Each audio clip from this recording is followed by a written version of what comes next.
Hi, I'm KJ Jones, editor of Diesel Power Magazine, and we're here at Red Rocks Amphitheater in Denver, Colorado for Diesel Power Challenge 2016.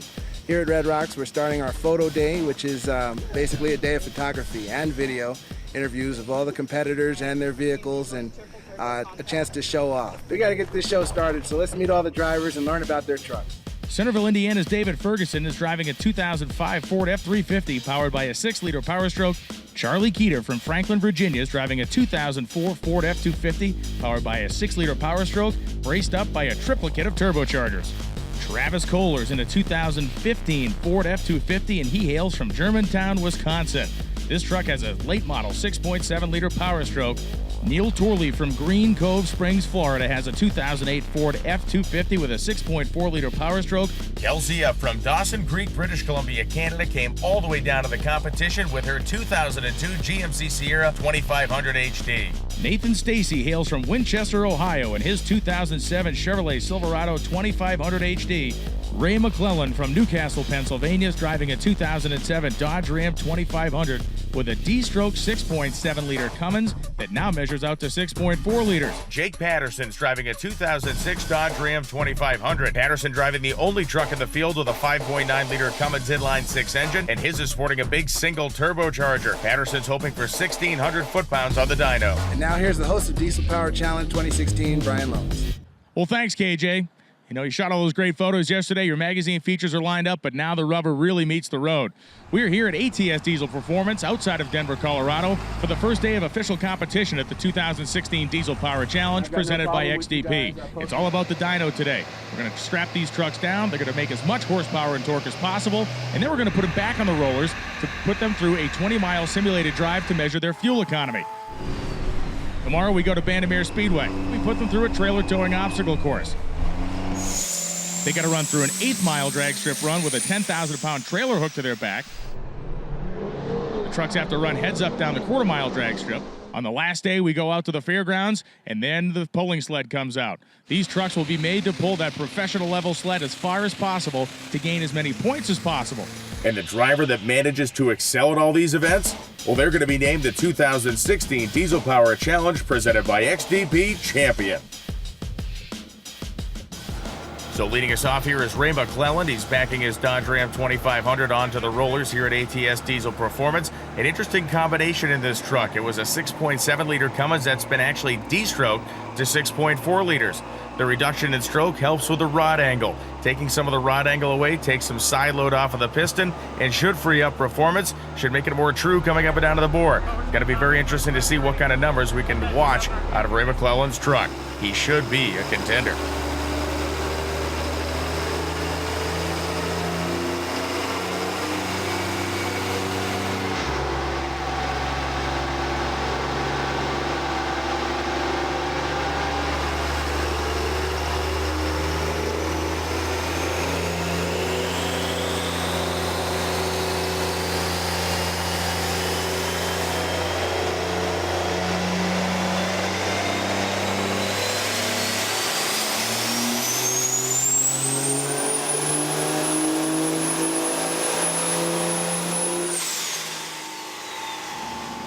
Well, Ray, man, leading the day so far. Yeah, I mean, for a fuel number, I couldn't be happier.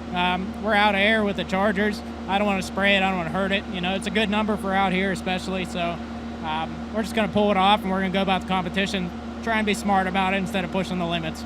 Well, here comes Kelsey Epp. Kelsey down from Canada, her 2002 GMC Sierra. Of course, 6.6-liter Duramax in here, and one of the 3 trucks we have at the contest running a triple compound turbo setup. Of course, 2 smaller turbos feeding a larger one, and we'll see how that helps her spool the thin air up here in Denver.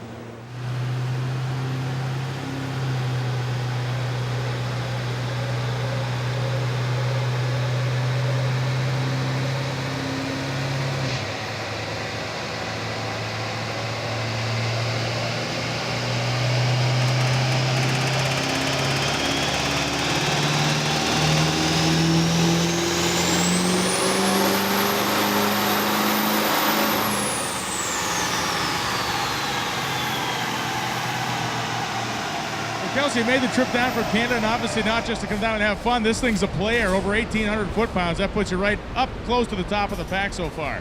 I want these guys to go home, and I want them to have nightmares about this truck.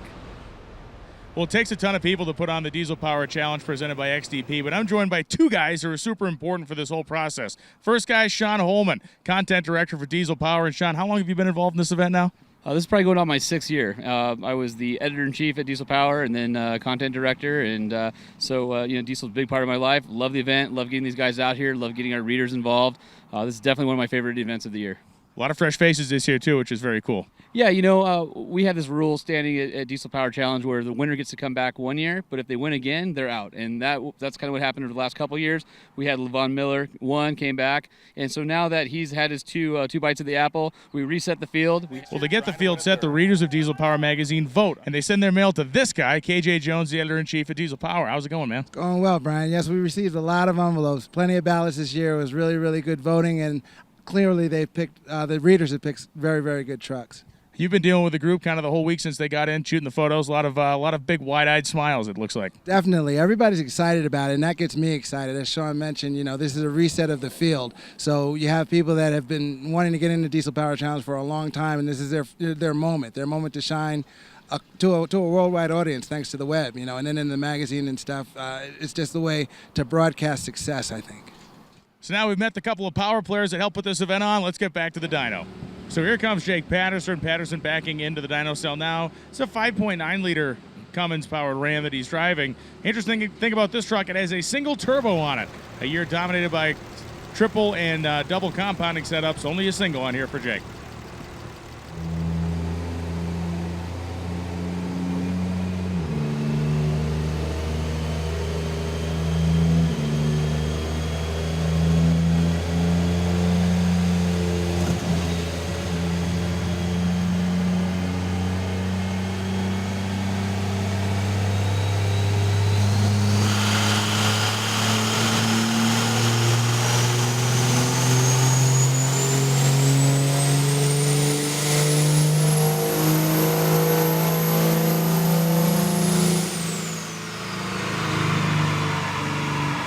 Jake, that was an adventure out there.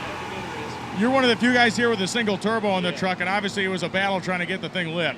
Yeah, I was trying to load it down low, about 2,000 RPM, and it just wasn't making any boost. So anytime I bumped the nitrous, it was just cackling and carrying on. So that last run, I run up to about 70, 80 mile an hour, trying to get enough boost where it would pull on through, and it did make about 60 pounds of boost and ran out, but it hurt something. I don't know if it's a head gasket or what. It's still got a stock head gasket, no fire rings or nothing, just a set of studs. So yeah, I was going to say, I had heard that the only reason the cylinder head had ever been off this thing just to put the head studs on it. I didn't even pull the head off of it then. I pulled bolts one at a time and stuck studs in it. It's got stock valve trains, stock rods, stock, everything, crank, pistons, everything. It's never been inside, so. Well, the Diesel Power thrash begins now. Good luck, man. That's right. I appreciate it. So Ferguson comes in now, a 2005 F350. This is a 6-liter truck. And kind of an interesting side note here, Jesse Warren, who was a competitor in the 2015 Diesel Power Challenge, has his hands in the tune-up on this particular rig.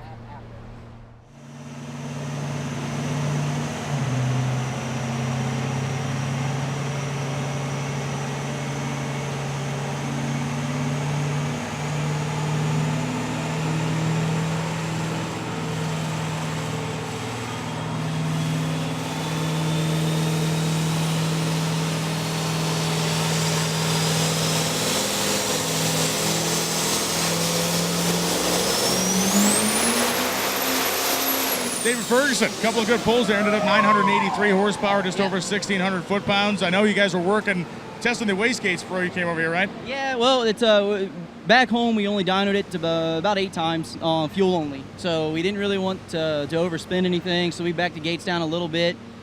I don't know if we backed them down a little too much, but it almost felt like maybe, I think I may have a PCM issue. We took my lockup switch, my manual lockup switch out and just let the computer control it, and I think I may have because the PCM grounds the solenoid, so I think the PCM is either having some issues grounding it or something's going on there because it just didn't want to fully lock in. We were losing about 600 RPMs. So. Is it good to have a guy like Jesse Warren around that's done this before, give you a little bit of advice, at least keep your nerves calm?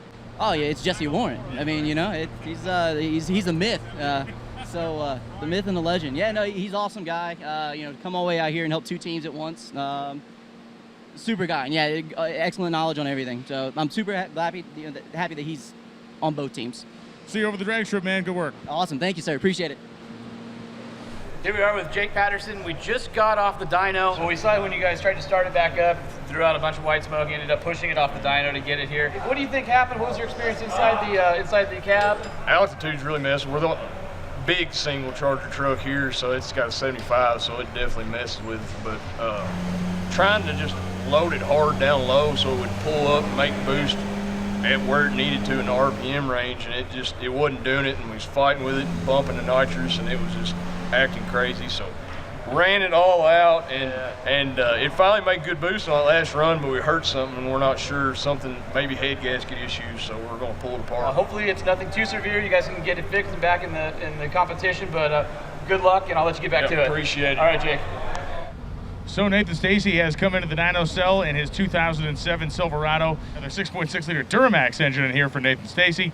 And the cool thing about this truck, obviously good set of compounds on it and nitrous, along with CP3 pumps, the whole works under the hood here. At sea level, the truck's made about 1,000 horsepower and 1,500, but as we have seen so far today and every year at ATS, that doesn't play here in Denver.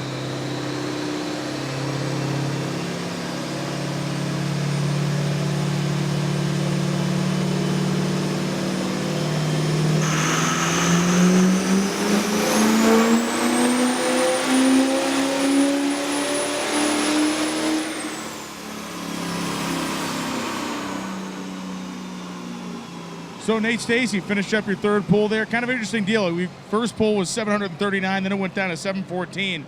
You guys were messing around under the hood a little bit. Did you find anything? Well, we had a coolant leak, which I don't know where it's coming from. We're going to have to take a look at tonight. I mean, out on the street, turbos were lighting perfect. So I think we mess around tuning a little bit more. We bring her in. I mean, it's definitely got the power for it, and it's got the fuel for it. So just a learning curve. So Neil Torley has entered the dyno cell now. This is a 6.4 liter Power Stroke truck, the only 6.4 liter truck in the competition. This one equipped with 3 turbochargers. Again, one of that triumvirate of trucks we have with the triple compound setup. Going to be interesting to see how he spools, as the big single turbo trucks have been struggling, but the smaller multi-turbo trucks seem to be winning the day so far.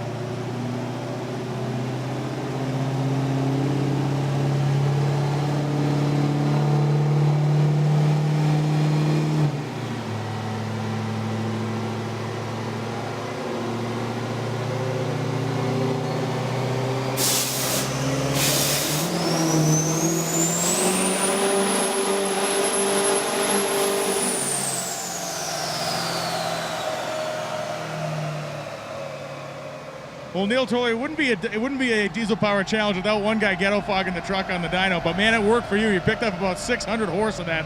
It woke the thing right up. It did. We're still probably about 30 pounds low on boost, but you know what? At least we got a reasonable number to work with and go with it. And I'm just happy to be here with all these guys and these great sponsors that we got. So I'm excited. Charlie Keeter making his way towards the dyno rollers here. This is a 2004 F250 with a 6-liter Power Stroke in it. And again, a set of 3 turbochargers all working together to make the boost.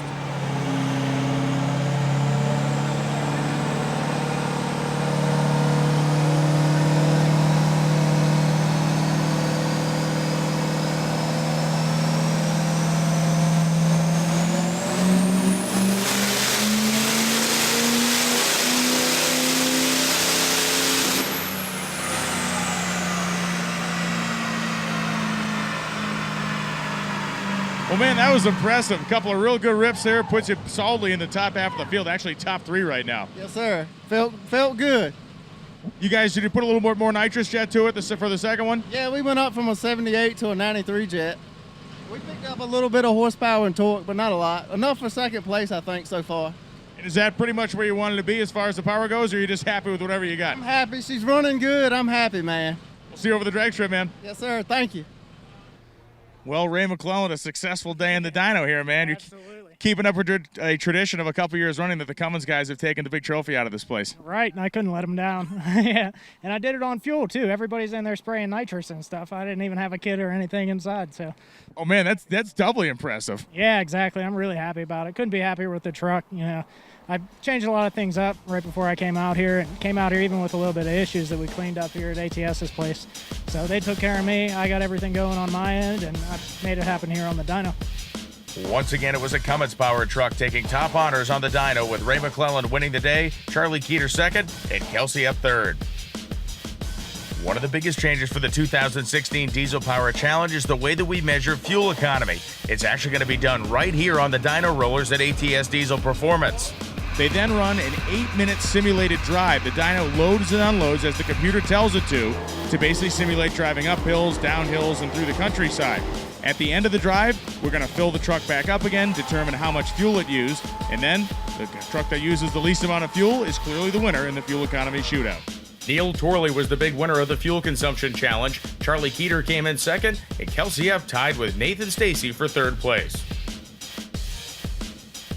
Things get very interesting tomorrow when we head to Bandimere Speedway, hook these trucks to a 10,000-pound trailer, and send them through a very frustrating course of cones.